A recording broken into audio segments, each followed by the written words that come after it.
never actually build it at all. You build this instead. So in fact, we did find post holes for the end of the church, and possibly that was tied into a big fence. These are really big. They're over a yard wide, so they held very deep posts. Native Americans there coming along. There were some intrusions in the cemetery, but this was only occupied between 1684 and 1702, so you don't get the kind of crowding that you get in mission structures that are very old. These are, let me emphasize, these are through the floor of the church. So, and they're not that deep. We never found a clay floor, but that was probably disturbed by the Harrison Plantation building, and we did have to kind of move a lot of brick and trash and pits and stuff. You won't see all that. There's a nice plantation period site there as well, but we only have an hour. Oh God, we only have half an hour. We found folks of all sizes. Those are at least 2 infants. There's the original burial, and then the little guy that was buried there. Was probably an area within the cemetery that it was more common to bury children. That's a medieval Catholic characteristic. We found young guys. This is an old guy who's so old that all the sutures in his cranium have sealed. He's lost a number of teeth. I don't know if you can see this. And the holes where the teeth would have been are completely, the bone has grown over them. So that's completely restored. All we can tell you about this guy is that he's 40 plus. I know there's a bioarchaeologist in here. So that's what we know. We found one individual who had clear evidence of cranial deformation. You might notice that head, so he's been an elite trait in the southeastern United States, in the Midwest, and in a lot of societies, oddly, it seems odd to me, anyway, is to make that forehead real high and back. And so this individual had that, and plus one of the very few of 6 grave goods that we found among the 123 people. He had the most elaborate, a little pewter cross. In comparison to the prehistoric Wally burials that have been excavated on St. Catherine's Island, Georgia, again where the Wallies were native, so they lived there before contact and they lived there until 1680 after contact, the folks on Amelia Island actually look pretty healthy. They look really bad in the Mission Cemetery on St. Catherine's. There was apparently quite a health crash, but the folks that made it down to Amelia Island and resettled were rebounded. They were pretty healthy folks. The most pathologies we got were apparently caused by increased labor demands that the Spanish were wanting them. You know, they're doing all this heavy agriculture that they were not used to. They were also doing a lot of burden bearing up and down the Royal Road from Tallahassee to St. Augustine, which was a big point of contention, but a lot of people did it. So you'll see things like arthritis in the hands. Can you see that well enough? You can see that. If anybody has arthritis, this is what it looks like, folks. Not a pretty sight. There's also a lot of arthritis in the vertebrae from lifting. Interestingly, the physical anthropologist that did the work for us, Clark Spencer Larson, did some studies with a mechanical engineer, and they found that the bone, long bones got thicker, and they actually sort of torqued because of the heavy burdens that they had to carry. So the long bones are thicker on the males, and they show this bending from the torsion of the heavy loads. We know from stable isotope analysis, I won't go into it at any great length, but if you take a little bone and you grind it up and you pull the carbon and nitrogen isotopes out of them, if you look at the ratios of certain of the isotopes, you know whether people are eating maize or whether they're eating native southeastern plants, because those have different carbon isotope ratios. It's also due to it's clear that the folks in the Santa Catalina cemetery are eating more maize than their prehistoric relatives, but less than the Wally on St. Catherine's. So there's less emphasis on maize consumption anyway on Amelia Island, and probably one of the reasons why they're more healthy. Maize is not a very good dietary substance by itself. This is a crummy map, and on Monday, I'm calling the University of Florida and telling them to send me the original, or at least a good copy of the original. But this is the 120, it's actually 123 individuals that we excavated. You can see they're all in nice rows. There's the palm trees, excavation hole right in there. There's the area where the children generally are. And you can see they're very orderly, so they were probably taking very good care to mark these graves somehow, so that they were not intruded upon one on another. We did find post holes that, as I showed you, that defined the parameters, at least of the northeast and southeast walls here. I showed you this set of post holes earlier. But that number 123 does not include what came out of this feature right here. This is the only area where we found a remnant of clay floor. And we found this one individual laying here on the same axis as everybody else in the cemetery. And then there was nothing. But the sand, even though there was no artifacts in the sand, it did not look right. It just did not look undisturbed. So at great bickering from the crew, they were forced to go deeper and deeper into this area until at about another meter deep, a yard deep, we began to get human bone. Put a whole bunch of students around it, and this is what we found. Holy moly. Holy moly is right. This is, ultimately it is. This is the only ossuary that I know of that's ever been found in a mission on the lower Atlantic coast. Ossuaries are not common among Wally or any of the Northeast Florida tribes. Ossuaries defined. Ossuaries are this, a bunch of disarticulated bones all in a single burial. Could this be possibly related to when the 1702, when they came down and they slaughtered, and then the English went back, but they came back later and made a mass grave for? Nope, because this guy, whoop, pardon me, because this guy overlies it.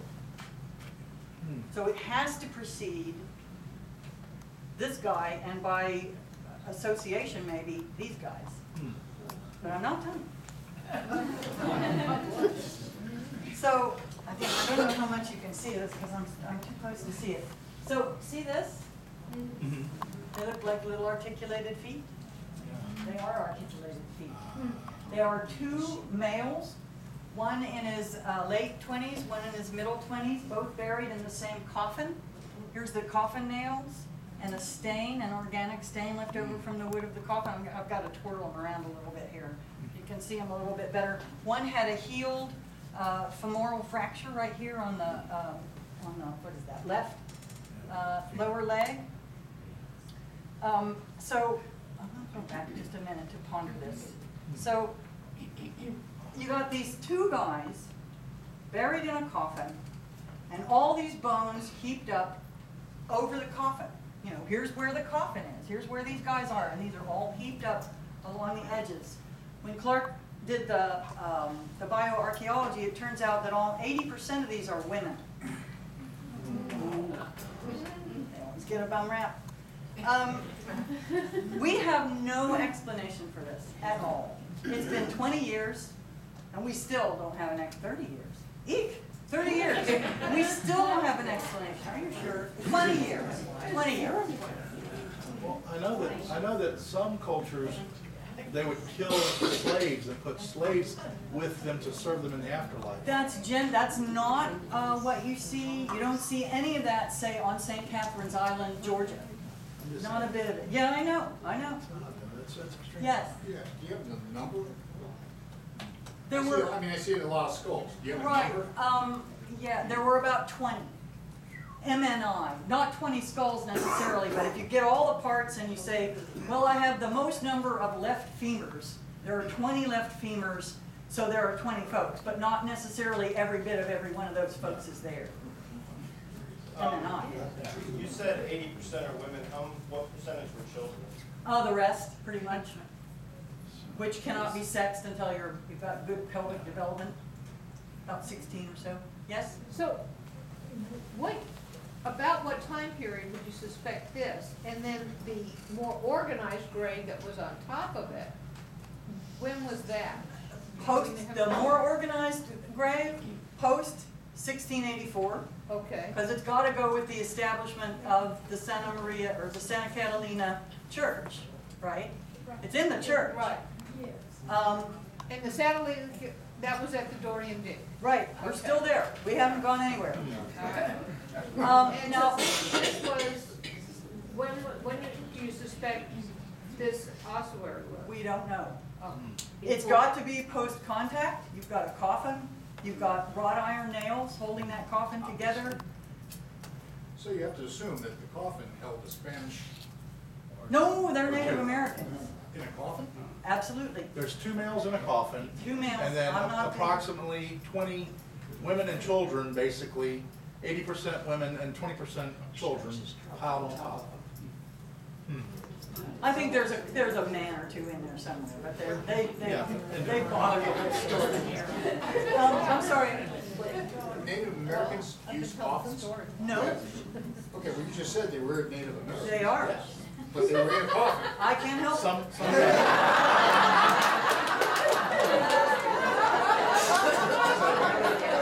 Did I just get a Vienna test? You've just done archaeology. So some European put the Indians, 2 male Indians in a coffin, and then all these. They might have decided to do it themselves. That was very unusual. It is unique. Yes. It is not just unusual. Very weird. And in archaeology, the unique is very difficult to explain. We need patterns. We need patterns. And without patterns, we can't figure this out. But history is always throwing you a curveball. I'm coming this way. Yes? A question. Okay, we know there was a coffin there. The other burials that you showed us the picture of earlier, were they in coffins? Not a single one. We found a few brass pins that probably had shrouds, you know, their shrouds and their shroud pins.